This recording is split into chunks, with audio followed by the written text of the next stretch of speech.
Okay, for the rest of this chapter, we're going to look at discrete probabilities, continuous probabilities, and random variables. Those are the only three sections you're responsible for at the end of chapter 10.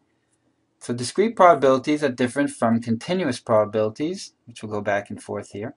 First of all, you have a finite, that means countable, number of outcomes. All right? You can assign a probability to each individual outcome, like the rolling of dice, where the probabilities are numbers between 0 and 1, if it can be decimals, and this add up to 1. Okay, so they have numbers between 0 and 1, and the sum goes to 1. Now, intervals of outcomes for continuous probabilities, you cannot assign a probability. So in other words, it's finite for discrete, and there are intervals of outcomes. So cannot assign a probability because there are an infinite number of outcomes. All right? The probability of any event is the sum of the probabilities of the outcomes, making up the event. Remember we flipped a coin in the last video? And if you can flip it up to 500, that probability of that event is the sum of all the probabilities of the outcomes, and it comes out close to 0.5. Now, the probabilities are assigned to intervals of outcomes by using areas under density curves. What's the density curve? It looks like this. This is a density curve. That might be familiar. So we'll talk about that in more detail in a short while. So, the probability of any event is the sum of the probabilities of the outcomes making up the event. Here we go. Now, here's a probability rule, mathematical notation. The probability of rolling a 5. We did this in the last video. So, the probability of 5, you can have this outcome, this outcome, this outcome, and this outcome. 1 out of 36, 4 out of 36, 0.111. So, this is a discrete probability. It's finite. There are finite numbers. You can assign a probability to each individual outcome, 1 over 36, 1 over 36, and so on.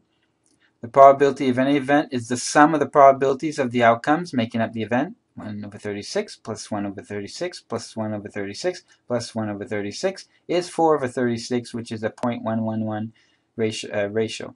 And then continuous probabilities, the density curve, can be explained by normal distributions. So the probabilities can be assigned to normal intervals, and then you look up the probabilities in Table A. Hey, this sounds familiar. So the technique for finding such probabilities is found in Chapter 3. So you're ahead of the curve. And I'm not making that as a joke either. So you can convert observed values of the endpoints of interval of interest to standardized scores, then find probabilities from Table A. So we've done this before. Okay, so we'll look at a problem here, a couple of problems. And we have, I don't want to look at that yet. I'm going to look at this particular problem. And Benford's law. What the heck is Benford's law? It's kind of interesting. He says that, look up in Wikipedia, Frank Benford is the guy. He said that the law states that over a long list of numbers, that many, but not all real-life sources of data, the leading digit is distributed in a specific non-uniform way. And this is what he says. It says that if you have a list of numbers, like on account numbers in banks, or you can see the example here in death rates, population numbers, heights of buildings. He has an example here of heights of buildings. The leading digit is 1, 30% of the time. 2, 17.6% of the time. All the way up to 9. So if you were doing a scam on certain forms, you would try to make sure that you don't have a lot of numbers that lead that are not supposed to lead. So 1 is usually going to show up 30% of the time. That's his law, Frank Benford, although it says here it was made by Simon Newcomb in 1881. You can see this graph over here, and it shows the sequence of decreasing numbers, 30%. This is kind of a neat graph here, and you should understand what that means. So for Benford's law, here's this problem here. So we have these numbers. And what's the probability that a first digit is equal to or greater than 6? Equal to or greater than 6. So that means you add this, and this, and this, and this. So the probability that it will be greater than or equal to 6, look at the way it's written. Your number can be equal 6, it can equal 7, it can equal 8, it can equal 9. So you add up. This is a discrete probability model. So it's 0.301. So the probability that it will be 6, 7, 8, 9 is 0.301. So fraudulent records tend to have too few ones and too many higher first digits.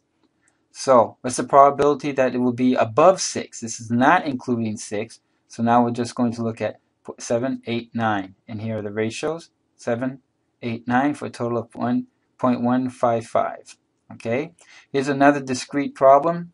We have a probability model of rolling a die. We can learn what model is accurate for a particular die. Well, if you look, they're asking you what's the right one here. Well, we have a model 1 out of 7. That's wrong. 1 out of 3.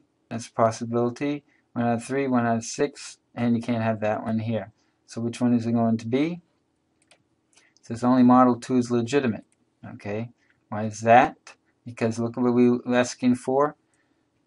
It says we can learn which model is accurate for a particular die. Okay, so by rolling the die many times. What's the possibility? This is the possibility here. Going on. This is the normal probability model. Let's look at an example here of continuous probability models. This may look very familiar. This is exactly in your book. What is the probability that a randomly chosen young woman has a height between 68 and 70 inches? Women, you just did this for your midterm, for your first assessment. The height of the woman we chose is a normal curve of 64. Okay, so that means that's the mean, and the standard deviation is 2.7. So this means, what is the probability that we will find a woman height between 68 and 70 inches? 68 and 70 inches. So you can find this number by doing it this way. It's 68 to 70. And notice it's less than or equal to, less than or equal to. So you do the same thing you did for the assessment. 68 minus the mean, 64, divided by the standard deviation, 2.7. Okay, and this is her number, the one, that random number. So you're going to call that your z-score. And you're going to z-score this as well. So it's 1.48. You don't know, this is your z-score. And 70.64. So you're going to subtract the 1.48, the 2.22, and your z-score will be 0.0562. So the chances of finding a woman in this, by random, in this area is 0.0562. So that's how you use this particular continuous model.